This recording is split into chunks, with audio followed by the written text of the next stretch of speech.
நண்பர்களே, இன்றைய கதையில் உங்களை வரவேற்கிறோம். ஆனால் கதையை தொடங்குவதற்கு முன் நீங்கள் எங்கள் வீடியோக்களை எங்கிருந்து பார்க்கிறீர்கள் என்பதை கமெண்ட் செய்து சொல்லுங்கள். மேலும் வீடியோவை லைக் செய்யுங்கள் மற்றும் சேனலை சப்ஸ்கிரைப் செய்ய மறக்காதீர்கள். வீட்டின் சாவி என்னிடம் இருந்தது. ஆனால் நான் வீட்டிற்குள் வந்தபோது வீட்டின் கதவு திறந்தே இருந்தது. நான் என் வீட்டை முழுவதுமாக நன்றாக பார்த்தேன். இந்த சாவி எதற்கு என்று எனக்கு புரியவில்லை. பிறகு என் பார்வை ஒரு கதவின் மீது விழுந்தது. நான் கதவை திறந்து பார்த்தபோது என் கால்கள் பின்னால் இழுத்து கொண்டன. என் பெயர் பிரியா.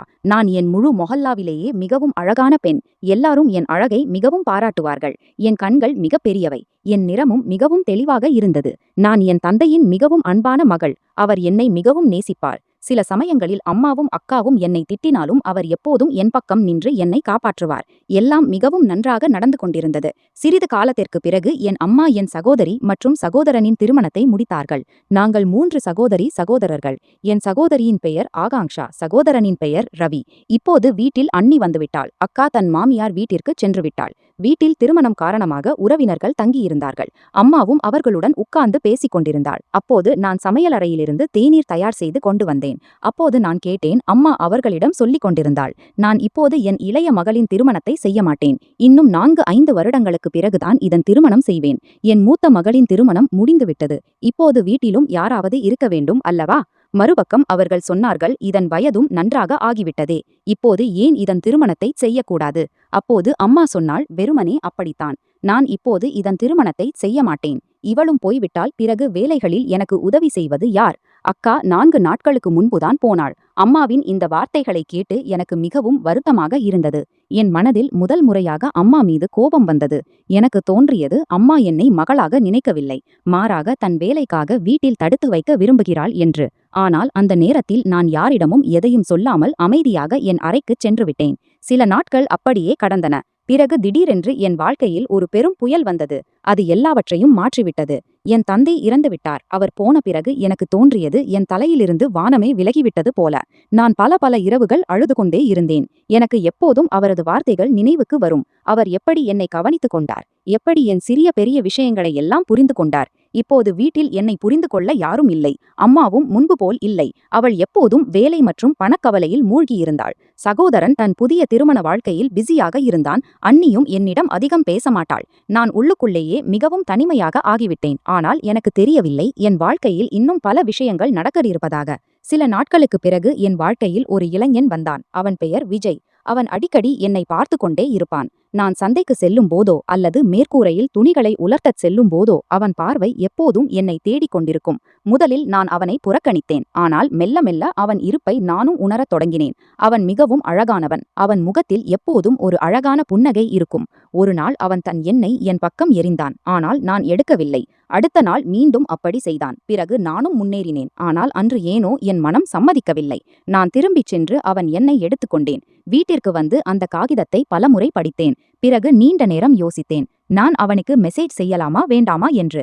இறுதியில் தைரியம் திரட்டி அவனுக்கு மெசேஜ் செய்துவிட்டேன். சில நொடிகளிலேயே அவன் பதில் வந்தது. அதற்கு பிறகு எங்கள் பேச்சுகள் தொடங்கின. முதலில் சிறிது சிறிதாக பேச்சு நடந்தது. பிறகு மணிக்கணக்காக பேசத் தொடங்கினோம். அவன் என்னிடம் மிகவும் அழகான வார்த்தைகளை சொல்வான். என் மனம் மகிழ்ச்சியாகும். அவன் சொல்வான், பிரியா, நீ உலகின் மிக அழகான பெண். நீ சிரிக்கும்போது மலர்கள் மலர்ந்தது போல் தோன்றும். சில சமயம் சொல்வான், நான் உன்னை இல்லாமல் ஒரு நாளும் இருக்க முடியாது. சில சமயம் சொல்வான், நான் உன்னை திருமணம் செய்ய விரும்புகிறேன். அவன் வார்த்தைகளை கேட்டு என் முகத்தில் புன்னகை வரும். மெல்ல மெல்ல எனக்கும் அவன் மீது காதல் வரத் தொடங்கியது. இப்போது என் நாள் அவன் குட் மார்னிங்குடன் தொடங்கும். அவன் குட் நைட்டில் முடியும். நான் முழு நாளும் அவன் மெசேஜுக்காக காத்திருப்பேன். அவன் போன் வராதபோது என் மனம் அமைதி இழந்துவிடும். அவன் மெசேஜ் வரும்போது எல்லா மகிழ்ச்சிகளும் திரும்பி வந்துவிட்டது போல் தோன்றும். எனக்கு தோன்றத் தொடங்கியது, ஒருவேளை மேலே உள்ளவர் என் தந்தை போன பிறகு விஜயை என் வாழ்க்கையில் அனுப்பியிருக்கலாம். நான் மீண்டும் சிரிக்க முடியும் என்பதற்காக. ஆனால் எனக்கு தெரியவில்லை, ஒவ்வொரு புன்னகைக்கும் பின்னால் ஒரு ரகசியம் மறைந்திருக்கும் என்பதும், என் வாழ்க்கையிலும் ஒரு உண்மை வரவிருக்கிறது என்பதும், அது என் முழு உலகையும் மாற்றிவிடும் என்பதும். ஒரு நாள் நாங்கள் இருவரும் பேசிக் கொண்டிருந்தோம். அப்போது அவன் என்னிடம் சொன்னான், பிரியா, நான் உன்னை திருமணம் செய்ய விரும்புகிறேன். நான் சொன்னேன், ஆம், நானும் உன்னை மிகவும் விரும்புகிறேன். நானும் உன்னை திருமணம் செய்ய விரும்புகிறேன். அப்போது அவன் சொன்னான், ஆனால் பிரியா, நான் என் அம்மாவின் ஒரே மகன். அவள் என் திருமணம் ஒரு பணக்கார பெண்ணுடன் நடக்க வேண்டும் என்றும் அவர்களுக்கு மிக அதிகமான வரதட்சணை கிடைக்க வேண்டும் என்றும் விரும்புகிறாள். ஆனால் எனக்கு இந்த எல்லா விஷயங்களிலும் எந்த ஆசையும் இல்லை. நான் திருமணம் செய்தால் உன்னுடன் தான் செய்வேன். நான் சொன்னேன், என் அம்மாவும் ஒருவேளை ஒப்புக்கொள்ள மாட்டாள். ஆனால் நான் அவளை சம்மதிக்க வைப்பேன். பிறகு நாங்கள் இருவரும் முடிவு செய்தோம், இப்போது எங்கள் வீட்டாரிடம் எல்லாவற்றையும் உண்மையாக சொல்லிவிட வேண்டும் என்று. அங்கே அவனும் தன் வீட்டாரிடம் எல்லாவற்றையும் சொல்லிவிட்டான். இங்கே நானும் என் அம்மா முன் தெளிவாக சொல்லிவிட்டேன். நான் திருமணம் செய்தால் விஜயுடன் தான் செய்வேன். அவனை தவிர வேறு யாருடனும் இல்லை. என் வார்த்தைகளை கேட்டவுடன் அம்மா என் வாயில் பலமாக அறைந்துவிட்டு சொன்னாள், இதுதான் கேட்க வேண்டியது, மீதம் இருந்தது. நீ எங்கள் மானத்தை மண்ணில் கலந்து விட்டாய். பிறகு அவர்கள் எனக்கு நிறைய விஷயங்களை சொன்னார்கள். நான் அழுது கொண்டே இருந்தேன். ஆனால் என் வார்த்தையில் உறுதியாக நின்றேன். பல நாட்கள் வீட்டில் இந்த விஷயத்தை கொண்டு சண்டை நடந்து கொண்டே இருந்தது. யாரும் என் வார்த்தையை கேட்க தயாராக இல்லை. ஆனால் நானும் விஜயை தவிர வேறு யாருடனும் திருமணம் செய்வதை பற்றி யோசிக்க கூட முடியவில்லை. பிறகு ஒரு நாள் அம்மா அக்கா மற்றும் அண்ணனிடம் இந்த விஷயத்தை பேசினாள். அப்போது அக்கா சொன்னாள், அம்மா, இதன் திருமணத்தை செய்துவிடுங்கள். எப்படியும் இவள் ஒரு நாள் தன் வீட்டிற்கு செல்லத்தான் வேண்டும். இப்போது இவள் விருப்பப்படி திருமணம் நடக்கிறதென்றால் நடக்கட்டும். குறைந்தபட்சம் வரதட்சணை செலவு செய்ய வேண்டியதில்லை. அப்படியும் திருமணத்திற்கு பிறகு நாங்கள் இவளுடன் எந்த உறவும் வைத்துக் கொள்ள மாட்டோம். அண்ணனும் இதையே சொன்னான். ஆம், திருமணத்திற்கு பிறகு இவளுக்கு எங்களுடன் எந்த உறவும் இருக்காது. இவள் எங்கே போகிறாளோ அங்கேயே ஆகிவிடுவாள். நான் அவர்கள் எல்லாரது வார்த்தைகளையும் கேட்டுக்கொண்டிருந்தேன். அவர்கள் வார்த்தைகள் என் இதயத்திற்கு மிகவும் காயம் கொடுத்தன. எனக்கு தோன்றியது, நான் அவர்களுடைய மகள் அல்ல, மாறாக ஒரு சுமை என்று. ஆனால் அந்த நேரத்தில் இந்த வார்த்தைகளை விட எனக்கு அதிகம் பாதிப்பு ஏற்படவில்லை. ஏனென்றால் நான் விஜயை மட்டும் திருமணம் செய்ய விரும்பினேன். இறுதியில் நிறைய விவாதங்களும் சண்டைகளும் முடிந்த பிறகு என் வீட்டார் ஒப்புக்கொண்டார்கள். அங்கே விஜயின் வீட்டாரும் ஒப்புக்கொண்டார்கள். ஏனென்றால் அவன் தன் வீட்டின் ஒரே மகன். அவன் தன் அம்மாவிடம் தெளிவாக சொல்லிவிட்டான், தன் திருமணம் என்னுடன் நடக்கவில்லை என்றால் தன் உயிரை விட்டு விடுவேன் என்று. அவன் அம்மா தன் ஒரே மகனை இழக்க விரும்பவில்லை. எனவே இறுதியில் அவர்களும் ஒப்புக்கொண்டு விட்டார்கள். பிறகு எங்கள் திருமணம் நடந்தது. எங்கள் திருமணத்தில் யாரும் மகிழ்ச்சியாக இல்லை. நாங்கள் இருவர் மட்டும் மகிழ்ச்சியாக இருந்தோம். ஆனால் எங்களுக்கு அதுவே போதுமானதாக இருந்தது. எங்களுக்கு தோன்றியது, இப்போது எங்கள் வாழ்க்கை மிகவும் நன்றாக இருக்கும். நாங்கள் எப்போதும் மகிழ்ச்சியாக இருப்போம் என்று. திருமணத்திற்கு பிறகு சிறிது காலம் எல்லாம் ஒரு கனவு போல் தோன்றியது. விஜய் எப்போதும் என் முன்னும் பின்னும் சுற்றித் திரிவான். அவன் என்னிடம் மிகவும் அன்பான வார்த்தைகளை பேசுவான். என் சிறிய சிறிய விஷயங்களையும் கவனிப்பான். வீட்டு வேலைகளிலும் எனக்கு உதவி செய்வான். நான் என்னை மிகவும் அதிர்ஷ்டசாலி என்று நினைத்தேன். ஆனால் அவன் அம்மாவுக்கு நாங்கள் இப்படி மகிழ்ச்சியாக இருப்பது பிடிக்கவில்லை. அவள் எப்போதும் எங்களை பார்த்து கொண்டே இருப்பாள். அவள் முகத்தில் கோபம் தெளிவாக தெரியும். மெல்ல மெல்ல அவள் என்னிடம் உள்ள நடத்தை மாறத் தொடங்கியது. சில மாதங்களுக்கு பிறகு என் அம்மா இறந்துவிட்டாள். இது எனக்கு மிகப்பெரிய அதிர்ச்சியாக இருந்தது. நான் கடைசியாக என் அம்மாவை பார்க்க என் பிறந்த வீட்டிற்கு சென்றபோது அங்கேயும் எனக்கு துக்கமே கிடைத்தது. அம்மாவின் இறுதிச் சடங்குக்கு பிறகு என் சகோதரன் தெளிவாக சொல்லிவிட்டான், இன்று நீ இங்கே வந்திருக்கிறாய், வந்தாயிற்று. ஆனால் இப்போது மீண்டும் இங்கே வர முயற்சிக்கவும் கூடாது. எங்களுக்கு உன்னுடன் எந்த உறவும் இல்லை. நீ உன் விருப்பப்படி திருமணம் செய்து கொண்டாய். இப்போது நீ திருமணம் செய்து கொண்ட இடத்திலேயே இரு. அவன் இந்த வார்த்தையை கேட்டதும் என் இதயம் உடைந்து போனது. நான் மிகவும் அழுதேன். ஆனால் அமைதியாக இருப்பதை தவிர எனக்கு வேறு வழி இல்லை. பிறகு நான் மீண்டும் என் மாமியார் வீட்டிற்கு திரும்பினேன். நான் மிகவும் தனிமையாக உணர்ந்தேன். ஆனால் நான் என்னை இப்படி சொல்லி ஆறுதல் படுத்திக் கொள்வேன், என்னிடம் விஜய் இருக்கிறான். அவர் என்னுடன் இருக்கும் வரை எனக்கு வேறு யாரும் தேவையில்லை என்று. ஆனால் எனக்கு தெரியவில்லை, காலம் மெல்ல மெல்ல மாறப்போகிறது என்பது. மெல்ல மெல்ல அவன் அம்மாவின் நடத்தை இன்னும் மோசமாக ஆகத் தொடங்கியது. அவள் என் ஒவ்வொரு விஷயத்திலும் குறை கண்டுபிடிப்பாள். நான் எவ்வளவு நன்றாக வேலை செய்தாலும் அவர்களுக்கு எப்போதும் எதுவும் நன்றாக தோன்றாது. நான் சமைத்தால் அதில் குறை சொல்வாள். சுத்தம் செய்தால் சரியாக இல்லை என்பாள். துணி துவைத்தால் மீண்டும் துவை என்பாள். நான் காலையிலிருந்து இரவு வரை வீட்டு வேலைகளில் மூழ்கியிருப்பேன். ஆனாலும் அவர்களுடைய புகார்கள் முடிவதே இல்லை. அதே சமயம் அவள் விஜயின் மீதும் வேலையின் மிகுந்த சுமையை போடத் தொடங்கினாள். அவள் அவனிடம் சொல்வாள், வேலை செய்யவில்லை என்றால் வீடு எப்படி நடக்கும்? இந்த பெண்ணை கொண்டு வந்திருக்கிறாய், இவளுக்கு உணவு கொடுப்பது எப்படி? இப்படியெல்லாம் கேட்டுக்கொண்டே விஜய் முழு நாடும் வீட்டை விட்டு வெளியே வேலை செய்து கொண்டே இருப்பான். அவன் காலையில் போய்விடுவான். நள்ளிரவு வரை சோர்ந்துவிட்டு வீடு திரும்புவான். முன்பு அவன் வீடு வந்தவுடன் என் அருகில் உட்கார்வான். ஆனால் இப்போது அவன் மிகவும் அமைதியாக இருக்கத் தொடங்கினான். அவனது சோர்வும் பிரச்சனைகளும் அதிகரித்துக் கொண்டே இருந்தன. அதனாலேயே எங்களுக்கு இடையே சிறிய சிறிய விஷயங்களில் வாதங்கள் தொடங்கின. சில சமயம் ஒரு விஷயத்திலும் சில சமயம் இன்னொரு விஷயத்திலும் சண்டை ஏற்படும். எங்களுக்கு இடையே சண்டை ஏற்படும் போதெல்லாம் அவன் தன் அம்மாவிடம் சென்று விடுவான். அவன் அம்மா அவனை தூண்டிக் கொண்டே இருப்பாள். மெல்ல மெல்ல காலம் கடந்தது. எங்கள் திருமணத்திற்கு முழு 1 வருடம் ஆகிவிட்டது. ஆனால் இன்னும் எங்களுக்கு குழந்தை பிறக்கவில்லை. என் மாமியாருக்கு என்னை ஏளனம் செய்ய ஒரு புதிய சாக்கு கிடைத்துவிட்டது. அவள் ஒவ்வொரு நாளும் எனக்கு ஏதாவது சொல்லிக் கொண்டே இருப்பாள். சில சமயம் சொல்வாள், யாரோ என்ன மாதிரி பெண் எங்கள் வீட்டிற்கு வந்துவிட்டாள். வரதட்சணையும் கொண்டு வரவில்லை. வீட்டின் விளக்கையும் கொடுக்க முடியவில்லை. சில சமயம் சொல்வாள், தெரியவில்லை எந்த அபசகுன மணி நேரத்தில் இவளுடைய கால் இந்த வீட்டில் பட்டது. அவள் வாயிலிருந்து வெளிவரும் ஒவ்வொரு வார்த்தையும் என் இதயத்திற்கு மிகவும் காயம் கொடுக்கும். ஆனாலும் நான் அமைதியாக இருப்பேன். ஏனென்றால் எனக்கு தோன்றும், ஒரு நாள் எல்லாம் சரியாகிவிடும், ஒரு நாள் அவர்கள் புரிந்து கொண்டு என்னை ஏற்றுக்கொள்வார்கள் என்று. ஆனால் அப்படி எதுவும் நடக்கவில்லை. மாறாக காலத்துடன் அவர்களுடைய வெறுப்பு இன்னும் அதிகரித்துக் கொண்டே சென்றது. விஜயும் இப்போது முன்பு போல் இல்லை. அவன் பெரும்பாலும் தன் அம்மாவின் வார்த்தைகளில் சிக்கி என்னை விட்டு விலகி இருக்கத் தொடங்கினான். நான் உள்ளுக்குள்ளேயே உடைந்து கொண்டே இருந்தேன். ஆனால் யாரிடமும் எதையும் சொல்ல மாட்டேன். ஒரு நாள் காலையில் என் மாமியார் என் அருகில் வந்து சொன்னாள், போய் சந்தையிலிருந்து காய்கறி வாங்கி வா. நான் எதுவும் சொல்லாமல் அவளிடமிருந்து பணம் வாங்கி சந்தைக்கு சென்றேன். வழியெல்லாம் நான் இதையே யோசித்துக் கொண்டே இருந்தேன். இறுதியில் என் தவறு என்ன? நான் இந்த வீட்டிற்காக இவ்வளவு எல்லாம் செய்கிறேன். ஆனாலும் யாரும் என்னிடம் மகிழ்ச்சியாக இல்லையே ஏன்? சிறிது நேரத்திற்கு பிறகு நான் காய்கறிகளை வாங்கிக் கொண்டு வீடு திரும்பினேன். நான் வீட்டிற்குள் கால் வைத்தவுடன் பார்த்தேன். என் மாமியார் ஹாலில் மேசையின் அருகில் உட்கார்ந்திருந்தாள். அவள் முகத்தில் ஒரு விசித்திரமான கடுமை இருந்தது. எனக்கு ஒன்றும் புரியவில்லை. அப்போது அவள் என் பக்கம் பார்த்து சொன்னாள், இந்த காகிதத்தை எடு. உன் துணிகளை எடுத்துக்கொண்டு எங்கள் வீட்டிலிருந்து வெளியேறு. அவள் வார்த்தையை கேட்டதும் நான் திகைத்து போனேன். திடீரென்று என்ன நடந்தது என்று எனக்கு புரியவே இல்லை. நான் பயத்துடன் கேட்டேன், அம்மாஜி, என்ன நடந்தது? நான் ஏதாவது தவறு செய்தேனா? அவள் கோபத்துடன் சொன்னாள், அதிகமாக கேள்வி கேட்காதே. இந்த காகிதத்தை எடுத்து இதில் கையொப்பமிடு. பிறகு இங்கிருந்து போய்விடு. நான் நடுங்கும் கைகளால் அந்த காகிதத்தை எடுத்து படிக்கத் தொடங்கினேன். என் பார்வை அந்த காகிதங்களின் மீது விழுந்தவுடன் என் சுய நினைவு பறந்து போனது. அவை விவாகரத்து காகிதங்கள். நான் ஒரு முறை படித்தேன். மீண்டும் 2வது முறை படித்தேன். பிறகு 3வது முறை படித்தேன். ஆனால் எழுதப்பட்டிருப்பது உண்மை என்று எனக்கு நம்பவே முடியவில்லை. என் கை முடியவில்லை. என் கைகள் நடுங்கத் தொடங்கின. என் கண்களுக்கு முன் இருள் சூழத் தொடங்கியது. யாரோ என் முழு உலகையும் ஒரு நொடியில் பாழாக்கிவிட்டது போல் தோன்றியது. அந்த காகிதங்களில் விஜயின் கையொப்பமும் இருந்தது. அதை பார்த்ததும் என் இதயம் பலமாக துடிக்கத் தொடங்கியது. ஆனால் விஜய் அங்கே எங்கும் தென்படவில்லை. நான் திரும்ப திரும்ப இங்கும் அங்கும் பார்த்தேன். ஒருவேளை அவன் எங்காவது இருந்து வந்துவிட்டு இதெல்லாம் பொய் என்று சொல்லிவிடுவானோ என்று. ஆனால் அப்படி எதுவும் நடக்கவில்லை. நான் உடனடியாக என் போனை எடுத்து விஜயை அழைத்தேன். போன் அடிக்கொண்டே இருந்தது. ஆனால் யாரும் எடுக்கவில்லை. நான் மீண்டும் அழைத்தேன். பிறகு தொடர்ச்சியாக பலமுறை அழைத்துக் கொண்டே இருந்தேன். ஆனால் ஒவ்வொரு முறையும் மணி அடிக்கொண்டே இருந்தது அல்லது போன் ஆஃப் ஆகிவிடும். இப்போது எனக்கு புரியத் தொடங்கியது. இதெல்லாம் முன்பே தீர்மானிக்கப்பட்டது. எனக்கு வேண்டுமென்றே எதுவும் சொல்லப்படவில்லை என்று. இதை யோசித்தவுடன் என் கால்களுக்கு கீழே பூமி சறுக்கிவிட்டது. நான் அங்கேயே தரையில் உட்கார்ந்துவிட்டு உடைந்து அழத் தொடங்கினேன்.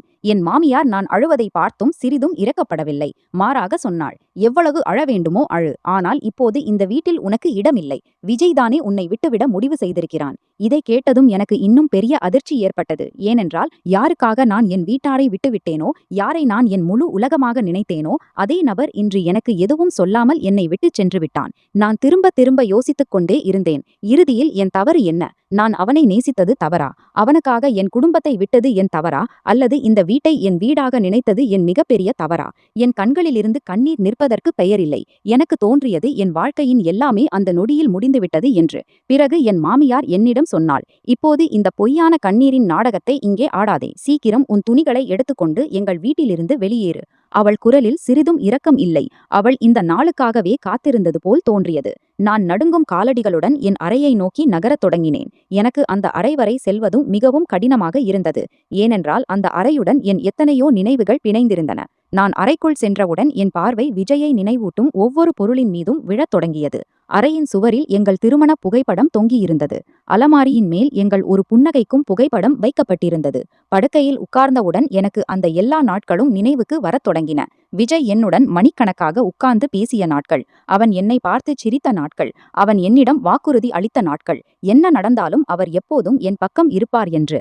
அந்த எல்லா விஷயங்களையும் நினைத்து என் இதயம் இன்னும் அதிகமாக உடைந்தது. நான் புகைப்படத்தை கையில் எடுத்துக்கொண்டு உடைந்து அழத் தொடங்கினேன். எனக்கு புரியவில்லை. யாருக்காக நான் என் எல்லாவற்றையும் விட்டேனோ அதே நபர் என்னுடன் இப்படி எப்படி செய்ய முடியும்? குறைந்தபட்சம் ஒருமுறையாவது என்னிடம் பேசியிருக்கலாம். என் தவறு என்னவென்று சொல்லியிருக்கலாம். ஆனால் அவன் என்னை அவ்வளவு முக்கியமல்லாதவளாக நினைத்தான். ஒருமுறையாவது முன்வந்து தானே ஏதாவது சொல்லவில்லை. நான் நீண்ட நேரம் அழுதேன். பிறகு எப்படியோ என்னை சமாளித்துக் கொண்டு அலமாரியை திறந்து என் சில துணிகளை எடுக்கத் தொடங்கினேன். என்னிடம் அப்படியும் அதிகம் ஒன்றுமில்லை. நான் என் சில சூட்டுகளையும் அவசியமான பொருட்களையும் ஒரு சிறிய பையில் வைத்து மெல்ல மெல்ல அறையிலிருந்து வெளியே வந்தேன். நான் ஹாலுக்கு வந்தவுடன் என் மாமியார் திடீரென்று என் கையிலிருந்து பையை பிடுங்கி அதை திறந்து பார்க்கத் தொடங்கினாள். அவள் ஒவ்வொரு துணியையும் வெளியே எடுத்தாள். ஒவ்வொரு பொருளையும் திருப்பி பார்த்தாள். பிறகு சொன்னாள், எங்கள் வீட்டின் ஏதாவது பொருளை திருடிச் செல்கிறாயா என்று பார்த்தேன். அவள் வார்த்தையை கேட்டதும் என் கண்களில் மீண்டும் கண்ணீர் வந்தது.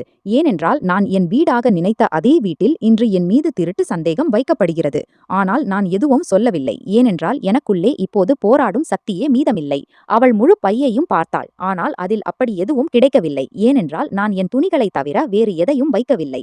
இறுதியில் அவள் பையை என் பக்கம் எறிந்துவிட்டாள். நான் அமைதியாக பையை எடுத்துக்கொண்டு எதுவும் பேசாமல் வீட்டை விட்டு வெளியேறினேன். கதவுக்கு வெளியே கால் வைத்தவுடன் என் கண்களுக்கு முன் அந்த நாள் சுழன்றது. நான் மணப்பெண்ணாக முதல் முறையாக இந்த வீட்டிற்குள் வந்த நாள். அப்போது நான் நினைத்தேன், இனி இதுதான் என் வீடு, இனி இதுதான் என் முழு உலகம், நான் என் முழு வாழ்க்கையையும் இங்கேயே கழிப்பேன் என்று.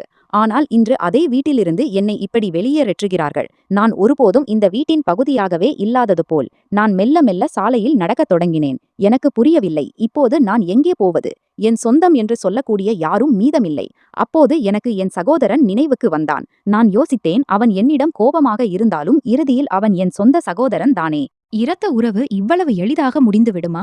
அவனுக்கு நான் என்ன நிலையில் இருக்கிறேன் என்பது கூட தெரியாது. என்னுடன் இவ்வளவு பெரிய வஞ்சகம் நடந்தது என்று அவனுக்கு தெரிந்தால் அவன் நிச்சயம் என் பக்கம் இருப்பான். இறுதியில் நான் அவனுடைய இளைய சகோதரிதானே. சிறுவயதில் அவன் என்னை எவ்வளவு நேசிப்பான். எனக்காக சண்டையிடுவான். எனக்கு சிறிது காயம் ஏற்பட்டாலும் முதலில் அவன்தான் கவலைப்படுவான். இதையெல்லாம் யோசித்ததும் என் மனதில் ஒரு சிறிய நம்பிக்கை எழுந்தது. நான் முடிவு செய்தேன், நான் என் சகோதரனின் வீட்டிற்குச் செல்வேன் என்று. ஒருவேளை உலகத்தில் யாராவது என் சொந்தம் மீதமிருந்தால் அது என் சொந்த சகோதரன்தான். இதை யோசித்து என் கண்ணீரை துடைத்து கொண்டு பையை எடுத்து கனத்த மனத்துடன் என் சகோதரனின் வீட்டை நோக்கி நடந்தேன். அங்கே எனக்கு என்ன காத்திருக்கிறது என்று எனக்கு தெரியவில்லை. ஆனால் எனக்கு இப்போது வேறு வழியும் இல்லை. அழுது கொண்டே நான் என் சகோதரனின் வீட்டை அடைந்தேன். என் முழு உடலும் சோர்ந்து போயிருந்தது. தொடர்ந்து அழுததால் கண்கள் வீங்கி போயிருந்தன. ஆனாலும் என் இதயத்தில் ஒரு சிறிய நம்பிக்கை மீதமிருந்தது. எனக்கு தோன்றியது, உலகத்தில் யாரும் என் பக்கம் இல்லாவிட்டாலும் என் சகோதரன் என்னை ஒருபோதும் தன் கதவிலிருந்து வெறுங்கையுடன் திருப்பி அனுப்ப மாட்டான் என்று. இறுதியில் அவன் என் சொந்த சகோதரன். சிறுவயதிலிருந்து இன்று வரை நாங்கள் எவ்வளவு நேரம் ஒன்றாக கழித்திருக்கிறோம். நான் அவன் வீட்டின் வெளியே வந்தபோது பார்த்தேன், அவனுடைய மோட்டார் சைக்கிள் வெளியே நிறுத்தப்பட்டிருந்தது. அதை பார்த்ததும் என் இதயத்தில் சிறிது நம்பிக்கை எழுந்தது. நான் மனதிற்குள்ளேயே யோசிக்கத் தொடங்கினேன், நல்லது, சகோதரன் வீட்டிலேயே இருக்கிறான். இப்போது ஒருவேளை என் எல்லா பிரச்சனைகளும் முடிந்துவிடும். ஒருவேளை அவன் என் வார்த்தையை கேட்பான், எனக்கு ஆதரவு கொடுப்பான். கவலைப்படாதே, நான் இருக்கிறேன் என்று சொல்வான். ஆனால் எனக்கு தெரியவில்லை, என் கடைசி நம்பிக்கையும் உடையப் போகிறது என்பது. நான் மெல்ல கதவின் அருகில் சென்று மணியை அடித்தேன். சிறிது நேரம் காத்திருந்தேன், ஆனால் கதவு திறக்கவில்லை. நான் மீண்டும் மணியை அடித்தேன். இருந்தாலும் யாரும் வெளியே வரவில்லை. நான் அங்கேயே நின்று கொண்டு திரும்ப திரும்ப கதவின் பக்கம் பார்த்தேன். ஒருவேளை யாரும் மணியை கேட்கவில்லை என்று யோசித்து 3வது முறையும் மணியை அடித்தேன். இருந்தாலும் கதவு திறக்கவில்லை. இப்போது என் மனதில் அமைதியின்மை அதிகரிக்கத் தொடங்கியது. அப்போது சிறிது நேரத்திற்கு பிறகு மேலே இருந்து ஜன்னல் திறந்தது. என் மருமகன் அங்கே தென்பட்டான். அவன் என்னை பார்த்தவுடன் சொன்னான், அடே, இதுவோ அத்தை. அவன் குரலை கேட்டதும் என் முகத்தில் லேசான புன்னகை வந்தது. இப்போது கதவு திறந்துவிடும் என்று நினைத்தேன். ஆனால் அப்போது உள்ளே இருந்து ஒரு குரல் வந்தது, கதவை திறக்காதே, அவள் இங்கிருந்து தானாகவே போய்விடுவாள். இந்த குரல் என் அண்ணியுடையது அல்ல, மாறாக என் சொந்த சகோதரனுடையது. என் சொந்த சகோதரனின் குரலை கேட்டதும் யாரோ என் மார்பில் கத்தியால் குத்திவிட்டது போல் தோன்றியது. என் கண்களிலிருந்து கண்ணீர் வரத் தொடங்கியது. நான் சில நொடிகள் அங்கேயே நின்றேன். ஒருவேளை நான் தவறாக கேட்டிருப்பேன் என்று நினைத்தேன். ஆனால் உள்ளே இருந்து யாரும் வரவில்லை, யாரும் கதவை திறக்கவில்லை. அப்போது எனக்கு புரிந்தது, என் சகோதரன் உண்மையிலே என்னை தன் சொந்த வீட்டிற்குள் வரவிட விரும்பவில்லை. நான் கனத்த காலடிகளுடன் அங்கிருந்து திரும்பினேன். என் இதயத்தின் கடைசி நம்பிக்கையும் உடைந்து போயிருந்தது. நடந்து கொண்டே நான் இதையே யோசித்துக் கொண்டிருந்தேன். உறவுகள் உண்மையிலேயே இவ்வளவு பலவீனமாக இருக்கிறதா? ஒரு சகோதரியின் இவ்வளவு கூட மதிப்பு இல்லையா? கஷ்ட நேரத்தில் அவளுக்கு 2 நிமிட ஆதரவு கிடைக்காத அளவுக்கு. ஆனால் இப்போது எனக்கு அழுவதை தவிர வேறு வழி இல்லை. நான் சாலையில் மெல்ல மெல்ல நடந்து கொண்டே இருந்தேன். அப்போது எனக்கு என் அக்கா நினைவுக்கு வந்தாள். நான் யோசித்தேன், சகோதரன் கதவை திறக்கவில்லை என்றால் என்ன? அக்கா நிச்சயம் என்னை புரிந்து கொள்வாள். இறுதியில் ஒரு சகோதரி இன்னொரு சகோதரியின் வலியை மிக சிறப்பாக புரிந்து கொள்ள முடியும். இதை யோசித்து அவள் பக்கம் நடந்தேன். நான் அவள் வீட்டை அடைந்தபோது நடுங்கும் கைகளால் மணியை அடித்தேன். சிறிது நேரத்திற்கு பிறகு கதவு திறந்தது. முன்னால் என் அக்கா நின்றிருந்தாள். அவள் என்னை பார்த்தவுடன் நான் என்னை தடுக்க முடியாமல் உடைந்து அழத் தொடங்கினேன். அவள் என்னை தாங்கிக் கொண்டு கேட்டாள், என்ன நடந்தது? அப்போது நான் அழுது கொண்டே அவளிடம் எல்லாவற்றையும் சொன்னேன். என்னை வீட்டிலிருந்து எப்படி வெளியேற்றினார்கள், விவாகரத்து காகிதங்களை என் முன் எப்படி வைத்தார்கள், விஜய் எதுவும் சொல்லாமல் என்னை எப்படி விட்டுச் சென்றான் என்று. என் வார்த்தையை கேட்டதும் அக்காவும் திகைத்து போனாள். அவள் சொன்னாள், இப்படி எப்படி நடக்க முடியும்? யாரும் காரணமின்றி யாருக்கும் விவாகரத்து கொடுக்க மாட்டார்கள். உண்மையாக சொல், நீ ஏதாவது தவறு செய்தாயா? நான் கண்ணீரை துடைத்து கொண்டு சொன்னேன், இல்லை அக்கா, நான் எதுவும் தவறு செய்யவில்லை. என்னிடம் எந்த தவறும் இல்லை, நான் உண்மை சொல்கிறேன். அப்போது அவள் சொன்னாள், சரி, முதலில் உள்ளே வா, பிறகு நிதானமாக பேசுவோம். அவள் இந்த வார்த்தையை கேட்டதும் எனக்கு சிறிது நிம்மதி கிடைத்தது. நான் அவளுடன் வீட்டிற்குள் சென்றேன். ஆனால் என் இந்த நிம்மதியும் அதிக நேரம் நீடிக்கவில்லை. ஏனென்றால் அப்போது பின்னால் இருந்து அவளுடைய கணவர் வந்தார். அவர் என்னை பார்த்தார். பிறகு கோபத்துடன் சொன்னார், நீ இங்கே என்ன செய்கிறாய்? நான் இந்த பெண்ணை என் வீட்டில் வைக்க மாட்டேன். இவளுடைய கணவர் இவளுக்கு விவாகரத்து கொடுத்திருக்கிறார். இவள் தன் விருப்பப்படி திருமணம் செய்து கொண்டாள். நிச்சயம் ஏதாவது காரணம் இருக்கும். அதனால்தான் இவளை வீட்டிலிருந்து வெளியேற்றியிருக்கிறார்கள். நான் இவளுடைய செலவை தாங்க முடியாது. இவளை என் வீட்டில் வைக்கவும் முடியாது. அவருடைய வார்த்தைகளை கேட்டதும் நான் கல்லை போல் நின்றுவிட்டேன். அக்கா அவரை புரிய வைக்க மிகவும் முயற்சி செய்தாள். இவள் என் சகோதரி, கஷ்டத்தில் இருக்கிறாள், சில நாட்கள் தங்கட்டும் என்று சொன்னாள். ஆனால் அவர் ஒப்புக்கொள்ள தயாராக இல்லை. அவர் திரும்ப திரும்ப இதையே சொல்லிக்கொண்டே இருந்தார். நான் இவளை என் வீட்டில் வைக்க மாட்டேன். அந்த நேரத்தில் எனக்கு தோன்றியது, நான் யாருக்காவது ஒரு சுமையாக ஆகிவிட்டேன் என்று. என் காரணத்தால் அக்கா வீட்டில் சண்டை ஏற்பட நான் விரும்பவில்லை. எனவே நான் அக்காவின் கையை பிடித்துக்கொண்டு சொன்னேன், இல்லை அக்கா, விடு, நான் நன்றாக இருக்கிறேன், நீ கவலைப்படாதே.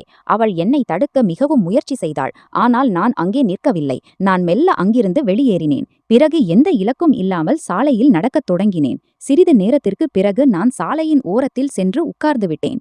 இப்போது எனக்குள்ளே நடப்பதற்கான சக்தியும் மீதமில்லை. என் மனம் மரத்துப் போயிருந்தது. நான் எங்கே போவது, யாரிடம் போவது, யாரிடம் உதவி கேட்பது என்று எனக்கு புரியவில்லை. என் கண்களிலிருந்து தொடர்ந்து கண்ணீர் வந்து கொண்டே இருந்தது. எனக்கு திரும்ப திரும்ப என் தந்தை நினைவுக்கு வந்தார். நான் வானத்தை நோக்கி பார்த்து யோசித்துக் கொண்டிருந்தேன். இன்று அப்பா உயிருடன் இருந்தால் எவ்வளவு நன்றாக இருக்கும். அவர் இருந்திருந்தால் நான் ஒருபோதும் இப்படி வீடு வீடாக திரிய வேண்டியிருக்காது. ஒருபோதும் என்னை இப்படி தனியாக விட்டிருக்க மாட்டார். எனக்கு முழு நம்பிக்கை இருந்தது. என் அப்பா இன்று என்னுடன் இருந்திருந்தால் முழு உலகமும் எனக்கு எதிராக இருந்தாலும் அவர் ஒருபோதும் என் கையை விட்டிருக்க மாட்டார். இதையெல்லாம் யோசித்துக் கொண்டே நான் சாலையின் ஓரத்தில் உட்கார்ந்து அழுது கொண்டே இருந்தேன். ஏனென்றால் இப்போது இந்த முழு உலகத்திலும் என் சொந்தம் என்று சொல்லக்கூடிய யாரும் மீதமில்லை. நான் அங்கேயே சாலையின் ஓரத்தில் உட்கார்ந்து அழுது கொண்டிருந்தேன். என் கண்களிலிருந்து கண்ணீர் நிற்பதற்கு பெயரில்லை. இப்போது நான் என்ன செய்வது, எங்கே போவது என்று எனக்கு புரியவில்லை. அப்போது அங்கே ஒரு வயதான பெண் கடந்து சென்று கொண்டிருந்தாள். அவளுடைய முடி வெண்மையாக இருந்தது. முகத்தில் ஒரு விசித்திரமான அமைதி இருந்தது.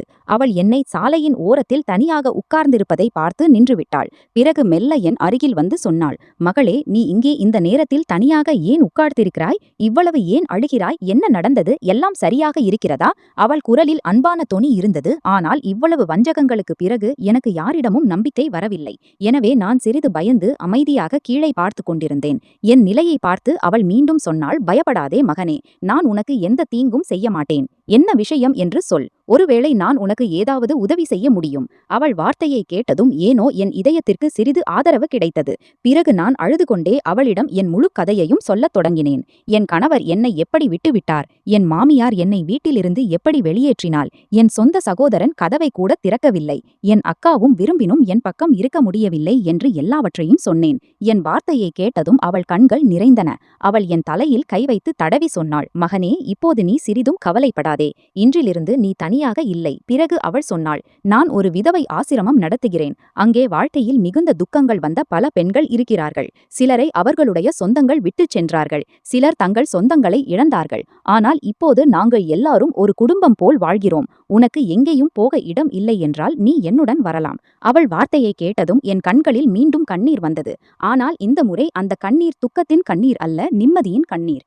ஏனென்றால் இத்தனை நாட்களுக்கு பிறகு யாரோ ஒருவர் எனக்கு அன்பை கொடுத்திருந்தார். நான் மெல்ல தலையை அசைத்து ஒப்புக்கொண்டேன். அப்போது அவள் அன்புடன் என் கையை பிடித்துக்கொண்டு தன் வண்டியின் பக்கம் அழைத்துச் சென்றாள். பிறகு அவள் என்னை வண்டியில் உட்கார வைத்து நாங்கள் அங்கிருந்து புறப்பட்டோம். வழி நெடுக நான் ஜன்னல் வழியாக வெளியே பார்த்து கொண்டே இருந்தேன். மேலே உள்ளவர் என் உதவிக்காகவே இவளை அனுப்பியிருக்கலாம் என்று யோசித்துக் கொண்டிருந்தேன். சிறிது நேரத்திற்கு பிறகு நாங்கள் ஒரு பெரிய ஆசிரமத்தின் முன் வந்தோம். அங்கேயின் சூழல் மிகவும் அமைதியாக இருந்தது. நான் உள்ளே சென்றவுடன் பார்த்தேன், அங்கே நிறைய பெண்கள் இருந்தார்கள். சிலர் வயதானவர்கள், சிலர் என் வயதினர், சிலர் என்னை விட இளையவர்கள். ஆனால் அவர்கள் எல்லாருடைய கண்களிலும் ஒரு வலி மறைந்திருந்தது. ஒவ்வொருவருக்கும் தங்களுடைய ஒரு துக்கமான கதை இருப்பது போல் தோன்றியது. சில பெண்கள் சமைத்துக் கொண்டிருந்தார்கள், சிலர் தையல் செய்து கொண்டிருந்தார்கள், சிலர் சுத்தம் செய்து கொண்டிருந்தார்கள், சிலர் ஒருவருடன் ஒருவர் உட்கார்ந்து பேசிக் கொண்டிருந்தார்கள். அந்த வயதான பெண் எல்லாருக்கும் என்னை பற்றி சொன்னாள். பிறகு ஒவ்வொருவராக என்னை அறிமுகப்படுத்தினாள். அங்கே இருந்த பெண்கள் என்னை மிகவும் அன்புடன் வரவேற்றார்கள். அவர்களில் யாரும் என்னை அந்நியமாக உணர வைக்கவில்லை. பிறகு அவள் என்னை ஒரு அறைக்கு அழைத்துச் சென்று சொன்னாள், முதலில் போய் முகமும் கையும் கழுவிக்கொள், சிறிது ஓய்வெடு, நீ மிகவும் சோர்வாக தெரிகிறாய். பிறகு அவள் எனக்கு அணிய ஒரு சுத்தமான துணியை கொடுத்து சொன்னாள், மகனே, இப்போது இங்கே உனக்கு எந்த விஷயத்திலும் கவலைப்பட தேவையில்லை. நான் துணியை எடுத்துக்கொண்டு அறைக்குச் சென்றேன். கண்ணாடியில் என்னை பார்த்தவுடன் நானே பயந்துவிட்டேன். என் முகம் அழுததால் வீங்கிப் போயிருந்தது. கண்கள் சிவந்திருந்தன. நான் மிகவும் பலவீனமாக தெரிந்தேன். நான் முகமும் கையும் கழுவி துணிகளை மாற்றிக்கொண்டு வெளியே வந்தேன். சிறிது நேரத்திற்கு பிறகு அவள் எனக்கு உணவு கொடுத்தாள். நான் பல நாட்களுக்குப் பிறகு நிம்மதியாக உணவு சாப்பிட்டேன்.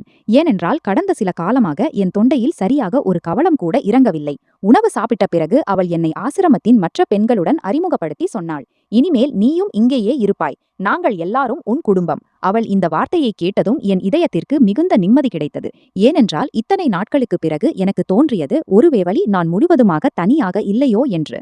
மெல்ல மெல்ல நாட்கள் கடக்கத் தொடங்கின. நான் அங்கேயின் சூழலுக்கு பழகத் தொடங்கினேன். ஆசிரமத்தின் எல்லா பெண்களும் மிகவும் நல்லவர்கள். ஒவ்வொருவரும் வாழ்க்கையில் மிகுந்த துக்கங்களை பார்த்திருந்தார்கள். எனவே அவர்கள் மற்றவர்களின் வலியை நன்றாக புரிந்து கொண்டார்கள். யாரோ எனக்கு தையல் கற்பிப்பார்கள், யாரோ என்னுடன் உட்கார்ந்து பேசுவார்கள், யாரோ என்னை சிரிக்க வைக்க முயற்சி செய்வார்கள், யாரோ எனக்கு தைரியம் கொடுப்பார்கள். வாழ்க்கை ஒருபோதும் ஒரே மாதிரியாக இருக்காது என்று. மெல்ல மெல்ல நானும் அவர்களுடன் கலந்துவிட்டேன். இப்போது நான் முழு நாளும் தனியாக உட்கார்ந்து அழமாட்டேன். மாறாக அவர்களுடன் வேலையில் கை கொடுப்பேன். சில சமயம் சமையலறையில் உதவி செய்வேன். சில சமயம் சுத்தம் செய்வேன். சில சமயம் தேவைப்படும் பெண்களை கவனிப்பேன். முதல் முறையாக எனக்கு உணர்ந்தது, வாழ்க்கை வெறும் துக்கத்தின் பெயர் அல்ல. மனிதன் தைரியத்தை வைத்திருந்தால் உடைந்த பிறகும் மீண்டும் எழுந்து நிற்க முடியும். சில நாட்களிலேயே அந்த ஆசிரமம் எனக்கு என் வீடு போல் தோன்றத் தொடங்கியது. அங்கே வாழும் பெண்கள் என் குடும்பம் போல் தோன்றத் தொடங்கினார்கள். முன்னால் என் வாழ்க்கையில் என்ன நடக்கப் போகிறது என்று எனக்கு தெரியவில்லை. ஆனால் இவ்வளவு நீண்ட காலத்திற்கு பிறகு எனக்கு ஒரு இடம் கிடைத்திருந்தது. அங்கே யாரும் என்னை சுமையாக நினைக்கவில்லை. முதல் முறையாக எந்த நிபந்தனையும் இல்லாமல் என்னை ஏற்றுக்கொண்டார்கள். சில நாட்களுக்கு பிறகு அதே விதவை ஆசிரமத்தில் இன்னொரு வயதான பெண் தங்க வந்தாள். அவளை முதல் முறை பார்த்தவுடனேயே தோன்றியது, அவள் ஏதோ மிகப்பெரிய துக்கத்திலிருந்து கடந்து இங்கே வந்திருக்கிறாள் என்று. அவள் முகம் எப்போதும் சோகமாக இருக்கும். அவள் கண்களில் எப்போதும் ஒரு விசித்திரமான அமைதியின்மை தெரியும். அவள் ஆசிரமத்தின் எந்த பெண்ணுடனும் அதிகம் பேச மாட்டாள். பெரும்பாலும் தன் அறையில் அமைதியாக உட்கார்ந்திருப்பாள் அல்லது ஜன்னல் வழியாக வெளியே பார்த்து கொண்டே எங்கோ தொலைந்து விடுவாள். ஆசிரமத்தின் மற்ற பெண்கள் பலமுறை அவளிடம் பேச முயற்சி செய்வார்கள். ஆனால் அவள் 2-4 வார்த்தைகள் மட்டும் பேசி மீண்டும் அமைதியாகி விடுவாள். அவளை பார்த்து எனக்கு ஏனோ மிகுந்த இரக்கம் வரும். ஏனென்றால் நானும் வலி மற்றும் தனிமையின் அர்த்தத்தை புரிந்து கொண்டிருந்தேன். எனவே நான் யோசித்தேன், நான் ஏன் அவளை சிறிது கவனிக்க கூடாது? ஒருவேளை அவளுக்கு நன்றாக இருக்கும். அவள் மனமும் இலேசாகும். பிறகு மெல்ல மெல்ல நான் அவளை கவனிக்கத் தொடங்கினேன். நான் ஒவ்வொரு நாளும் அவள் அறைக்குச் செல்வேன். அவளுக்கு நேரத்திற்கு உணவு கொடுப்பேன். அவள் அருகில் உட்கார்ந்து பேச முயற்சி செய்வேன். சில சமயம் அவள் முடியை சீவி கொடுப்பேன். சில சமயம் அவள் கால்களில் எண்ணெய் தடவி மசாஜ் செய்வேன். தொடக்கத்தில் அவள் மிக குறைவாகவே பேசுவாள். ஆனால் மெல்ல மெல்ல அவள் என்னிடம் பேசத் தொடங்கினாள். இப்போது ஆசிரமத்தில் அவள் யாரிடமாவது பேசினால் என்னிடம் மட்டும் பேசுவாள். மற்றவர்களுடன் தூரத்தை வைத்திருப்பாள். அவளுடைய இந்த நடத்தையை பார்த்து ஆசிரமத்தின் மற்ற பெண்களுக்கு மிகவும் விசித்திரமாக தோன்றும். பலமுறை அவர்கள் என்னிடம் கேட்பார்கள், இறுதியில் என்ன விஷயம்? அவள் உன்னிடம் மட்டும் ஏன் பேசுகிறாள்? ஆனால் என்னிடமும் அதற்கு எந்த பதிலும் இருக்காது. எனக்கு வெறும் இவ்வளவுதான் தோன்றும், ஒருவேளை அவளுக்கு என்னில் அவளுடைய யாரோ ஒரு சொந்தத்தின் நிழல் தெரிந்திருக்கலாம் என்று. காலம் கடந்தது. எங்கள் பேச்சு அதிகரித்தது. இப்போது அவள் நான் வருவதற்காக காத்திருக்கத் தொடங்கினாள். ஏதாவது ஒரு நாள் நான் வேலையில் பிஸியாகி அவள் அருகில் தாமதமாக சென்றால் அவள் அமைதி இழந்து விடுவாள். என்னை பார்த்ததும் அவள் முகத்தில் லேசான புன்னகை வரும். அதை பார்த்து எனக்கும் நன்றாக இருக்கும். ஆனால் மெல்ல மெல்ல அவளுடைய உடல்நிலை மோசமாக ஆகத் தொடங்கியது. முதலில் அவளுக்கு லேசான பலவீனம் இருக்கும். பிறகு அவள் நிலை நாளுக்கு நாள் மோசமடையத் தொடங்கியது. இப்போது அவள் முன்பு போல் நடக்கவும் முடியாது. பலமுறை படுக்கையிலிருந்து எழுவதற்கே மிகுந்த சிரமம் ஏற்படும். ஆசிரமத்தின் உரிமையாளரும் மற்ற பெண்களும் அவளை கவனிப்பார்கள். ஆனால் பெரும்பாலும் நானே அவள் அருகில் இருப்பேன். நான் அவளுக்கு மருந்து கொடுப்பேன், உணவு ஊட்டுவேன். இரவிலும் பலமுறை எழுந்து அவள் நிலையை பார்க்கச் செல்வேன். எனக்கு தெரியவில்லை ஏன், ஆனால் அவளுக்காக என் இதயத்தில் மிகுந்த அன்பு இருந்தது. சில சமயம் எனக்கு தோன்றும், எனக்கும் அவளுக்கும் ஏதோ பழைய உறவு இருப்பது போல். அவள் பலமுறை என்னை நீண்ட நேரம் பார்த்து கொண்டே இருப்பாள், ஏதோ சொல்ல விரும்புவது போல். பிறகு அமைதியாகி விடுவாள். பலமுறை அவள் உதடுகள் அசையும், ஆனால் வார்த்தைகள் வெளியே வராது. நான் அவளிடம் கேட்பேன், என்ன விஷயம்? நீங்கள் என்னிடம் ஏதாவது சொல்ல விரும்புகிறீர்களா? ஆனால் அவள் ஒவ்வொரு முறையும் புன்னகைத்து விஷயத்தை தள்ளிவிடுவாள். அவள் கண்களில் ஏதோ ஒரு ரகசியம் மறைந்திருப்பது போல் தோன்றும். அதை அவள் சொல்ல விரும்புகிறாள், ஆனால் ஏதோ காரணத்தால் சொல்ல முடியவில்லை. இந்த விஷயம் என்னையும் தொந்தரவு செய்யத் தொடங்கியது. ஏனென்றால் அவள் தன் இதயத்தில் மிகப்பெரிய சுமையை சுமந்து வாழ்கிறாள். அதை என்னுடன் பகிர்ந்து கொள்ள விரும்புகிறாள் என்று எனக்கு உணர்ந்தது. நாட்கள் கடந்தன. அவளுடைய நிலை இன்னும் மோசமடைந்து கொண்டே சென்றது. இப்போது அவள் பெரும்பாலும் படுக்கையிலேயே இருப்பாள். அவள் உடல் மிகவும் பலவீனமாகிவிட்டது. குரலும் முன்பை விட மிகவும் மெல்லியதாகிவிட்டது. ஒரு நாள் காலையில் நான் அவள் அறைக்கு சென்றபோது அவள் நிலையை பார்த்து பயந்துவிட்டேன். அவள் முகம் வெளிறிப் போயிருந்தது. மூச்சுகளும் மிக வேகமாக ஓடிக்கொண்டிருந்தன. நான் உடனடியாக அவள் அருகில் சென்று உட்கார்ந்து அவள் கையை பிடித்து கொண்டேன். அவள் மெல்ல என் பக்கம் பார்த்தாள். அவள் கண்களில் கண்ணீர் இருந்தது. அவள் மிகவும் கவலையாக இருப்பது போல் தோன்றியது. அவள் திரும்பத் திரும்ப ஏதோ பேச முயற்சி செய்தாள். ஆனால் வார்த்தைகள் தெளிவாக வெளிவரவில்லை. நான் அவளுக்கு இன்னும் நெருக்கமாகச் சென்று சொன்னேன். அம்மாஜி, நீங்கள் என்னிடம் ஏதாவது சொல்ல விரும்பினால் சொல்லுங்கள். நான் இங்கேயே இருக்கிறேன். நான் உங்கள் வார்த்தையை கேட்டுக்கொண்டிருக்கிறேன். அவள் நடுங்கும் கையால் என் கையை இறுக்கமாக பிடித்துக்கொண்டு ஏதோ முணுமுணுக்கத் தொடங்கினாள். அவள் குரல் மிகவும் மெல்லியதாக இருந்தது. நான் சரியாக கேட்க முடியவில்லை. ஆனால் தெளிவாக தெரிந்தது. அவள் என்னிடம் ஏதோ மிக முக்கியமான விஷயத்தை சொல்ல விரும்புகிறாள். ஒருவேளை அவள் வருடங்களாக தன் இதயத்தில் மறைத்து வைத்திருந்த ஒரு உண்மை. ஒருவேளை அவள் வாழ்க்கையுடன் தொடர்புடைய ஒரு ரகசியம். அல்லது என் வாழ்க்கையுடன் அவளுக்கு ஏதோ தொடர்பு. அதை பற்றி எனக்கு எதுவும் தெரியாது. அன்று அவள் கண்களில் ஒரு விசித்திரமான அமைதியின்மை இருந்தது. அவள் என்னிடம் மிக முக்கியமான விஷயத்தை சொல்ல விரும்புவது போல் தோன்றியது. நான் அவள் அருகில் உட்கார்ந்திருந்தேன். அவள் நிலையை பார்த்து என் இதயம் மிகவும் பயந்தது. அவள் திடீரென்று என் கையை இறுக்கமாக பிடித்துக்கொண்டாள். அவள் கண்களிலிருந்து தொடர்ந்து கண்ணீர் வந்து கொண்டே இருந்தது. அவள் எனக்கு ஏதோ மிக முக்கியமான விஷயத்தை சொல்ல விரும்புவது போல் தோன்றியது. ஆனால் அவள் குரல் அவளுக்கு உதவவில்லை. அவள் திரும்ப திரும்ப ஒரே முகவரியின் பெயரை மீண்டும் மீண்டும் சொல்லிக் கொண்டிருந்தாள். நான் கவனமாக அவள் வார்த்தையை கேட்க முயற்சி செய்தேன். ஆனால் அவள் அந்த முகவரியை மட்டும் திரும்ப திரும்ப சொல்லிக் கொண்டிருந்தாள். அவள் முகத்தில் அமைதியின்மை தெளிவாக தெரிந்தது. அப்போது அவள் நடுங்கும் கையால் தன் பைக்குள் கை வைத்து ஒரு சிறிய சாவியை எடுத்து என் கையில் வைத்தாள். பிறகு அவள் என் பக்கம் பார்த்து மீண்டும் அதே முகவரியின் பெயரை சொல்லத் தொடங்கினாள். இப்போது என் கவலை இன்னும் அதிகரித்தது. நான் அவள் கையை பிடித்துக்கொண்டு சொன்னேன். அம்மாஜி, இறுதியில் என்ன விஷயம்? அந்த முகவரியில் உங்களுடைய யாரோ ஒரு சொந்தம் இருக்கிறாரா? யாராவது இருந்தால் சொல்லுங்கள். நான் இப்போதே போய் அவரை அழைத்து வருகிறேன். நீங்கள் கவலைப்படாதீர்கள். ஆனால் அவள் ஏதோ சொல்ல விரும்பியும் சொல்ல முடியவில்லை. அவள் உதடுகள் நடுங்கின. கண்களிலிருந்து கண்ணீர் தொடர்ந்து வந்து கொண்டே இருந்தது. அவள் இதயத்தில் ஏதோ மிகப்பெரிய ரகசியம் புதைந்திருப்பது போல் தோன்றியது. அதை அவள் இறப்பதற்கு முன் எனக்கு சொல்ல விரும்புகிறாள். நான் அவளிடம் பலமுறை கேட்டேன். இறுதியில் நீங்கள் எனக்கு என்ன புரிய வைக்க விரும்புகிறீர்கள்?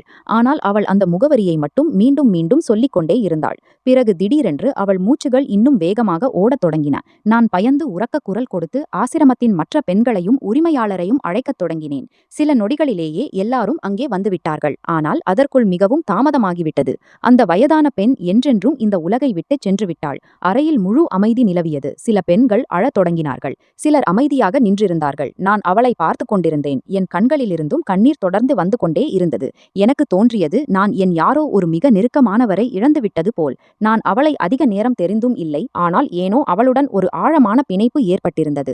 ஒருவேளை அவள் தன் கடைசி நாட்களில் என் மீது நம்பிக்கை வைத்திருந்ததால், அல்லது அவள் எப்போதும் என்னை அன்புடன் பார்த்ததால். அவள் போன பிறகு முழு ஆசிரமத்திலும் துக்கத்தின் சூழல் பரவியது. எல்லாரும் அவளுடைய இறுதிச் சடங்கு தயாரிப்புகளில் ஈடுபட்டார்கள். அடுத்த நாள் அவளை பற்றி சில அவசியமான தகவல்களை திரட்ட முயற்சி செய்யப்பட்டது. அப்போது தெரிந்தது, அவளுக்கு எந்த வாரிசும் இல்லை. அவளுக்கு மகன் அல்லது மகள் அல்லது சகோதரன் அல்லது சகோதரி எந்த உறவினரும் இல்லை. அவளுடைய இறுதிச் சடங்கை செய்ய யாரும் இல்லை. இந்த விஷயத்தை கேட்டதும் நான் இன்னும் அதிகமாக திகைத்துப் போனேன். அவளுக்கு இந்த உலகத்தில் யாரும் இல்லையென்றால் பிறகு அவள் கடைசி நேரத்தில் திரும்ப திரும்ப அந்த முகவரியின் பெயரை ஏன் சொல்லிக் கொண்டிருந்தாள்? அந்த சாவியை எனக்கு ஏன் கொடுத்து சென்றாள்? இறுதியில் அந்த சாவியின் அர்த்தம் என்ன? அந்த வீட்டில் ஏதோ என்ன இருந்தது? அதை அவள் எனக்கு சொல்ல விரும்பினாள். இந்த எல்லா கேள்விகளும் என் மனதில் திரும்ப திரும்ப சுழன்று கொண்டிருந்தன. ஆனால் யாரிடமும் இந்த கேள்விகளுக்கு பதில் இல்லை. இறுதிச் சடங்குக்கு பிறகு நான் என் அறைக்கு திரும்பினேன். நான் என் பர்சிலிருந்து அந்த சாவியை எடுத்து நீண்ட நேரம் அதை பார்த்து கொண்டிருந்தேன். அது ஒரு சாதாரண சாவி போல் தோன்றவில்லை. அவள் அதை எப்படி பாதுகாத்து வைத்திருந்தாள், இறப்பதற்கு முன் எனக்கு ஒப்படைத்தாள் என்பதிலிருந்து தெளிவாக தெரிந்தது. அதற்கு ஏதோ மிகப்பெரிய முக்கியத்துவம் இருந்தது. நான் சாவியை என் உள்ளங்கையில் வைத்து நீண்ட நேரம் யோசித்தேன். ஆனால் எனக்கு ஒன்றும் புரியவில்லை. இறுதியில் நான் அதை மீண்டும் என் பர்சில் வைத்துக் கொண்டேன். ஆனால் அன்று இரவு எனக்கு சிறிதும் தூக்கம் வரவில்லை. நான் முழு இரவும் படுக்கையில் படுத்துக்கொண்டு கூரையை பார்த்து கொண்டே இருந்தேன். திரும்ப திரும்ப அதே விஷயங்களை யோசித்துக் கொண்டிருந்தேன். அந்த முகவரி, அந்த சாவி, அவள் முகத்தின் அந்த அமைதியின்மை திரும்ப திரும்ப என் கண்களுக்கு முன் வந்து கொண்டே இருந்தன. எனக்கு உணர்ந்தது, இதெல்லாவற்றிற்கும் பின்னால் ஏதோ மிகப்பெரிய ரகசியம் மறைந்திருக்கிறது. ஒருவேளை நான் அதை அறிய வேண்டும் என்று விரும்பினாள். முழு இரவும் பக்கவாட்டில் உருண்டு உருண்டு காலையாகும்போது நான் ஒரு முடிவு எடுத்தேன். நான் யோசித்தேன், நான் அந்த முகவரிக்கு நிச்சயம் செல்வேன். அங்கே என்ன இருந்தாலும் எனக்கு உண்மையை தெரிந்து கொள்ள வேண்டும். இறுதியில் அவள் திரும்ப திரும்ப அதே இடத்தின் பெயரை ஏன் சொல்லிக் கொண்டிருந்தாள்? இறப்பதற்கு முன் அந்த சாவியை எனக்கே ஏன் கொடுத்துச் சென்றாள்? இதையெல்லாம் அறியாமல் இப்போது எனக்கு நிம்மதி கிடைக்காது. அந்த நொடியில் நான் தீர்மானித்துக் கொண்டேன், வாய்ப்பு கிடைத்தவுடன் நான் அந்த வீட்டிற்கு நிச்சயம் செல்வேன். அங்கே ஏதோ என்ன இருக்கிறது. ஒரு இறக்கும் பெண் தன் கடைசி நேரம் வரை மறக்க முடியாமல் இருந்தது என்ன என்று கண்டுபிடிப்பேன். காலை ஆகியவுடன் நான் என் முடிவை உறுதிப்படுத்திக் கொண்டேன். முழு இரவும் நான் அந்த சாவி மற்றும் அந்த முகவரியை பற்றி யோசித்துக் கொண்டிருந்தேன். எனவே இப்போது எனக்கு அங்கே செல்வது மிகவும் அவசியமாகிவிட்டது. நான் அமைதியாக அந்த சாவியை என் பையில் வைத்துக்கொண்டு ஆசிரமத்திலிருந்து எனக்கு ஒரு அவசியமான வேலையாக வெளியே போக வேண்டும் என்று சொல்லி புறப்பட்டேன். பிறகு நான் பேருந்தில் ஏறி அந்த முகவரியை நோக்கிச் சென்றேன். முழு வழியிலும் என் மனதில் பல்வேறு கேள்விகள் ஓடிக்கொண்டிருந்தன.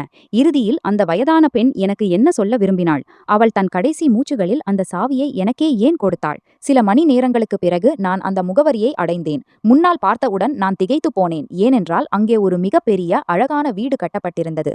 வெளியிலிருந்து பார்த்தாலே தெரிந்தது இது யாரோ ஒரு மிக பணக்காரரின் வீடாக இருந்திருக்கும். ஆனால் மிகவும் விசித்திரமான விஷயம் என்னவென்றால் வீட்டின் முதன்மை கதவு முன்பே திறந்தே இருந்தது. நான் சில நொடிகள் அங்கேயே நின்றேன். பிறகு தைரியமாக உள்ளே சென்றேன். உள்ளே சென்றவுடன் எனக்கு ஏதோ விசித்திரமாக உணர்ந்தது. முழு வீடும் குழப்பமாக இருந்தது. எல்லா இடங்களிலும் பொருட்கள் சிதறி கிடந்தன. அலமாரிகள் திறந்தே இருந்தன. இழுப்பறைகள் வெளியே இழுக்கப்பட்டிருந்தன. காகிதங்கள் முழு தரையிலும் பரவியிருந்தன. யாரோ மிக அவசரத்தில் முழு வீட்டையும் தேடி ஒவ்வொரு பொருளையும் புரட்டி போட்டிருப்பது போல் தோன்றியது. வீட்டின் தளபாடங்கள் மிகவும் விலையுயர்ந்தவையாகவும் புதியதாகவும் தெரிந்தன. சுவர்களில் அழகான ஓவியங்கள் தொங்கியிருந்தன. ஆனால் அங்கேயின் சூழல் மிகவும் பயங்கரமாகவும் வெறிச்சோடியதாகவும் இருந்தது. நான் மெல்ல மெல்ல ஒவ்வொரு அறைக்கும் செல்லத் தொடங்கினேன். நான் கீழ்த்தளத்தின் முழு பகுதியையும் பார்த்தேன். பிறகு மேலே சென்று அங்கும் ஒவ்வொரு அறையையும் கவனமாக பார்த்தேன். ஆனால் எனக்கு அப்படி எதுவும் கிடைக்கவில்லை. அந்த வயதான பெண் என்னை இங்கே ஏன் அனுப்ப விரும்பினாள் என்று புரியும்படி நான் எவ்வளவு அதிகமாக பார்த்தேனோ அவ்வளவு அதிகமாக குழப்பமடைந்தேன். ஏனென்றால் வீட்டின் கதவு முன்பே திறந்திருந்தால் பிறகு அவளிடம் இருந்த அந்த சாவி இறுதியில் எதற்குரியது? நீண்ட நேரம் முழு வீட்டையும் பார்த்த பிறகும் எனக்கு ஒன்றும் புரியவில்லை. நான் சோர்ந்து ஹாலில் வைக்கப்பட்டிருந்த ஒரு சோபாவில் உட்கார்ந்து விட்டேன். நான் என் பையிலிருந்து அந்த சாவியை எடுத்து அதை கையில் வைத்துக்கொண்டு கவனமாக பார்க்கத் தொடங்கினேன். அப்போது எனக்கு உணர்ந்தது, இந்த சாவி சற்று வித்தியாசமானது. இது ஒரு சாதாரண பூட்டின் சாவி போல் தோன்றவில்லை. நான் நீண்ட நேரம் யோசித்தேன். பிறகு முடிவு செய்தேன், இப்போது ஆசிரமத்திற்கு திரும்பிவிட வேண்டும். ஒருவேளை நான் வீணாக இங்கே வந்திருக்கலாம். நான் எழுந்து வெளியே செல்லத் தொடங்கினேன். அப்போது திடீரென்று என் பார்வை ஒரு சிறிய கதவின் மீது விழுந்தது.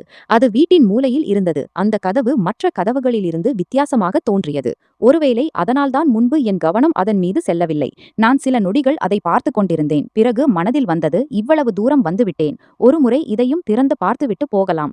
நான் அந்த கதவின் அருகில் சென்று அதை திறக்க முயற்சித்தேன். ஆனால் அது பூட்டப்பட்டிருந்தது. அப்போது என் மனதில் மின்னல் ஓடியது. எனக்கு புரிந்தது, ஒருவேளை இந்த சாவி இந்த கதவுக்கானதுதான். என் இதயம் வேகமாக துடிக்கத் தொடங்கியது. நான் நடுங்கும் கைகளால் சாவியை பூட்டில் செருகி மெல்ல திருப்பினேன். சில நொடிகளுக்கு பிறகு பூட்டு திறந்தது. இப்போது என் பயம் இன்னும் அதிகரித்தது. நான் மெல்ல கதவை திறந்து உள்ளே கால் வைத்தேன். ஆனால் என் பார்வை அறையின் உள்ளே சென்றவுடன் என் கால்களுக்கு கீழே பூமி சறுக்கிவிட்டது. என் கண்கள் விரிந்து நின்றன. நான் சில நொடிகள் அங்கேயே உறைந்து நின்றுவிட்டேன். என் கண்களை நம்ப முடியவில்லை. அறையின் உள்ளே எல்லா பக்கங்களிலும் பெரிய பெரிய பெட்டிகளும் இரும்பு அலமாரிகளும் வைக்கப்பட்டிருந்தன. சில பெட்டிகள் திறந்தே இருந்தன. அவற்றில் நோட்டுகளின் கட்டுகள் நிறைந்திருந்தன. பல இடங்களில் தங்க பாளங்கள் வைக்கப்பட்டிருந்தன. சில அலமாரிகளில் தங்க நகைகளும் விலையுயர்ந்த பொருட்களும் நிறைந்திருந்தன. அங்கே இவ்வளவு செல்வம் இருந்தது நான் என் முழு வாழ்க்கையிலும் கனவில் கூட நினைத்திராத அளவுக்கு. நான் திரும்ப திரும்ப என் கண்களை தேய்த்து பார்த்தேன். ஆனால் என் முன் இருந்தது உண்மை. என் கைகள் நடுங்கத் தொடங்கின. இதயம் இவ்வளவு வேகமாக துடித்தது. வெளியே குதித்துவிடும் போல் தோன்றியது. எனக்கு புரியவே இல்லை. ஒரு தனிமையான வயதான பெண்ணிடம் இவ்வளவு பணமும் இவ்வளவு தங்கமும் எங்கிருந்து வந்தது? மிக முக்கியமான விஷயம் என்னவென்றால் நான் சீக்கிரம் அந்த அறையிலிருந்து வெளியே வந்தேன். முதலில் போய் வீட்டின் முதன்மை கதவை மூடினேன். ஏனென்றால் எனக்கு பயம், யாராவது உள்ளே எட்டி பார்த்தால் அல்லது யாருக்காவது இந்த அறையை பற்றி தெரிந்துவிட்டால் மிக பெரிய ஆபத்து ஏற்படக்கூடும். அதற்கு பிறகு நான் மீண்டும் அந்த அறைக்குச் சென்று அங்கே வைக்கப்பட்டிருந்த பணத்தையும் தங்க பாளங்களையும் வீட்டின் வெவ்வேறு பகுதிகளில் மறைத்து வைத்தேன். நான் அவற்றை யாரும் நினைக்கக்கூட முடியாத இடத்தில் வைத்தேன். இதையெல்லாம் செய்த பிறகு என் மனத்திற்கு சிறிது நிம்மதி கிடைத்தது. பிறகு நான் வீட்டின் வெளியே வந்தேன். முன்னால் சாலையின் மறுபக்கத்தில் ஒரு காவலர் உட்கார்ந்திருப்பது தெரிந்தது. நான் அவன் அருகில் சென்று கேட்டேன், இந்த வீட்டில் யார் வசித்தார்கள்? என் வார்த்தையை கேட்டதும் அவன் சொன்னான், மகளே, இங்கே ஒரு வயதான பெண் வசித்தாள். ஏழைக்கு இந்த உலகத்தில் யாரும் இல்லை. குழந்தையும் இல்லை, உறவினரும் இல்லை. அவளுடைய கணவர் மிகப்பெரிய வணிகர், மிக பணக்காரர். ஆனால் சில வருடங்களுக்கு முன் அவர் இறந்துவிட்டார். அதற்கு பிறகு அந்த பெண் தனியாக வாழத் தொடங்கினாள். மெல்ல மெல்ல அவளுடைய மனநிலையும் மோசமடையத் தொடங்கியது. இரவில் பலமுறை அவள் கத்தும், அழும் குரல்கள் கேட்கும். எனவே மொஹல்லாவார்களும் அவளை விட்டு தூரம் வைத்திருந்தார்கள். பிறகு ஒரு நாள் அவள் வீட்டை விட்டு எங்கோ போய்விட்டாள். அதற்கு பிறகு இந்த வீடு காலியாக கிடக்கிறது. இப்போது மக்கள் இதையே யோசித்துக் கொண்டிருக்கிறார்கள். இந்த வீட்டின் மீது இறுதியில் யார் கை வைப்பார்கள் என்று. அவன் வார்த்தைகளை கேட்டதும் எனக்கு புரிந்தது. அவன் அந்த வயதான பெண்ணை பற்றியே பேசுகிறான். ஆசிரமத்தில் என்னுடன் இருந்தவளை. நான் உடனடியாக சொன்னேன், நான் அவளுடைய தொலைதூர உறவினன். இப்போது நானே இங்கே வசிக்க வந்திருக்கிறேன். இதை கேட்டதும் காவலர் அதிக கேள்வி கேட்கவில்லை. நான் மீண்டும் வீட்டிற்குள் சென்றேன். ஆனால் இப்போது என் மனதில் ஒரு பயமும் இருந்தது. யாருக்காவது அந்த அறையும் அதில் வைக்கப்பட்டிருந்த செல்வமும் தெரிந்துவிட்டால் மக்கள் எதையும் செய்யலாம். எனவே நான் மிகவும் யோசித்து முடிவு செய்தேன். அடுத்த சில நாட்களில் நான் மெல்ல மெல்ல அந்த பணத்தை என் வங்கி கணக்கில் டெபாசிட் செய்தேன். மற்ற அவசியமான வேலைகளையும் முடித்தேன். அதற்கு பிறகு நான் அந்த பழைய வீட்டை பழுதுபார்க்க வைத்தேன். சுவர்களில் புதிய வண்ணம் பூச வைத்தேன். உடைந்த பொருட்களை சரி செய்ய வைத்தேன். வீடு முழுவதுமாக புதியது போல் ஆன பிறகு அதை மிக நல்ல விலைக்கு விற்றுவிட்டேன். பிறகு நான் நகரத்திலிருந்து வெகு தூரத்தில் ஒரு அமைதியான பகுதியில் புதிய வீடு வாங்கினேன். அங்கே யாருக்கும் என்னை தெரியாது. என் கடந்த காலத்தை பற்றியும் யாருக்கும் எதுவும் தெரியாது. நான் அந்த வீட்டை என் மனத்திற்கு ஏற்றவாறு அலங்கரித்தேன். அழகான திரைச்சீலைகள் போட வைத்தேன். புதிய தளபாடங்கள் வாங்கினேன். சுவர்களுக்கு வண்ணம் பூச வைத்தேன். அதை ஒரு அழகான வீடாக மாற்றினேன். பிறகு நான் யோசித்தேன், வாழ்க்கை முழுவதும் வெறும் பணத்தின் உதவியுடன் வாழக்கூடாது. எனவே நான் என் சொந்த சிறிய பேக்கரி தொழிலை தொடங்கினேன். தொடக்கத்தில் நான் மிகவும் பயந்தேன். ஏனென்றால் நான் முன்பு ஒருபோதும் எந்த வியாபாரமும் செய்ததில்லை. ஆனால் நான் உழைப்பதை விடவில்லை. மெல்ல மெல்ல மக்களுக்கு நான் செய்த கேக்குகளும் பிஸ்கட்களும் பிடிக்கத் தொடங்கின. என் தொழில் நடக்கத் தொடங்கியது. சில காலத்திலேயே என் பேக்கரி அந்த பகுதியில் பிரபலமாகிவிட்டது. இப்போது என்னிடம் சொந்த வீடு இருந்தது, சொந்த தொழில் இருந்தது. மிக முக்கியமான விஷயம், நான் யாரையும் சார்ந்திருக்கவில்லை. யாரிடமும் கை நீட்ட வேண்டிய தேவையில்லை. இப்போது நான் என் கால்களில் நின்றேன். என் வாழ்க்கையை என் விதத்தில் வாழ்ந்தேன். மிக அதிக மகிழ்ச்சி எனக்கு இந்த விஷயத்தில் இருந்தது. இப்போது யாரும் என்னை வீட்டிலிருந்து வெளியேற்ற முடியாது. ஏனென்றால் இந்த வீடு என் சொந்தம். நான் வாழ்க்கையில் மிகுந்த துக்கங்களை பார்த்திருந்தேன். ஆனால் இப்போது நான் வலுவாகிவிட்டேன். தனியாக வாழ கற்றுக்கொண்டேன். காலம் கடந்தது. என் வாழ்க்கை முன்பை விட சிறப்பாக ஆகத் தொடங்கியது. ஒரு நாள் நான் ஷாப்பிங் மாலிலிருந்து பொருட்கள் வாங்கிக் கொண்டு வெளியே வந்து கொண்டிருந்தேன். என் கைகளில் பல பைகள் இருந்தன. நான் என் காரின் பக்கம் சென்று கொண்டிருந்தேன். அப்போது என் பார்வை முன்னால் விழுந்தது. திடீரென்று நான் அங்கேயே நின்றுவிட்டேன். முன்னால் என் சகோதரன் நின்றிருந்தான். அவனும் என்னை பார்த்துவிட்டான். சில நொடிகளுக்கு அவன் என்னை அடையாளம் காணவே முடியவில்லை. ஏனென்றால் இப்போது நான் முன்பு போல் உடைந்த அழுது கொண்டிருந்த பிரியா இல்லை. என் முகத்தில் தன்னம்பிக்கை இருந்தது.